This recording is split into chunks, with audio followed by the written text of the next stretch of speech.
Здравейте! В това видео ще разберете как да заявите услугата Искане за договор за присъединяване в портала онлайн услуги на Електроразпределение Юг. Преди да започнете процеса по заявяване на услугата, е добре да подготвите разрешение за строеж, одобрен инвестиционен проект, част архитектурна и одобрен инвестиционен проект, част електрически уредби. За заявяване на услугата е необходимо да разполагате с издадено становище за условията на присъединяване, чийто срок на валидност не е изтекал. Становището за условията на присъединяване на клиент е с валидност 1 година от датата на издаването му.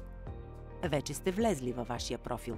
Отидете на основното меню и изберете Услуги, а след това Списък с услуги. Тъй като услугата, от която имате нужда, е за потребяване на електроенергия, а не производство, изберете категория Услуги за потребители. Там ще намерите всички услуги по ново присъединяване. За да стартирате заявка за услугата, която желаете, натиснете бутон Избери. Заявяването на услугата преминава през 8 стъпки. За да съхраните информацията, въведена на конкретната стъпка, и да преминете към следващата, е необходимо да натиснете червения бутон Запази и продължи, който е в долния десен ъгъл на екрана. Ако не успеете да завършите заявката, тя ще остане записана в портала до последната запазена стъпка чрез бутона Запази. Информация за незавършените заявки можете да откриете в меню Услуги, неприключени заявки. Оттам можете да продължите с заявяване на услугата или да я изтриете при желание. Да започваме. В първата стъпка на заявката е необходимо да въведете вашия процедурен номер – ПРН. Той се състои от 7 цифри и представлява номера на вашето становище. При натискане на бутон Запази и продължи, системата прави проверка за валидността на становището. Проверява и за вече заявен или сключен договор по тази процедура. При установяване на което и да е от тези обстоятелства, ще ви уведомим със съобщение с инструкции. Ако разполагате с валидно становище, както е в нашия случай, ще се отвори допълнително поле, в което да посочите вида на стартираната процедура. Дали е за присъединяване на нов обект или за промяна на характеристиките на вече присъединен обект. За целите на видеото ще изберем присъединяване на нов обект. След като направите своя избор, натиснете бутон Запази и продължи, за да отидете на стъпка 2. Тук имате възможност да прегледате и сравните вашите данни. Ако няма необходимост от корекция, продължете нататък към стъпка 3, натискайки бутон Запази и продължи. На стъпка 3 имате възможност да прегледате и сравните данните за точното местонахождение на обекта. Данните са за обекта, който отговаря на въведения от вас на първа стъпка процедурен номер. Ако те са коректни, преминете към стъпка 4, като натиснете Запази и продължи. При процедура за присъединяване на нов обект, на тази стъпка имате възможност да коригирате вече подадената бройка електромери. Прегледайте данните от становището за присъединяване. В случай, че няма необходимост от промяна, не попълвайте полетата.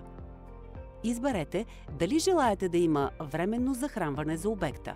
Ако отбележите «Да», системата ще ви даде опции за избор на период за временното захранване, мощността и вида захранване според броя на фазите. Прочетете внимателно каква допълнителна информация за експлоатацията на обекта е необходимо да предоставите и направете своя избор.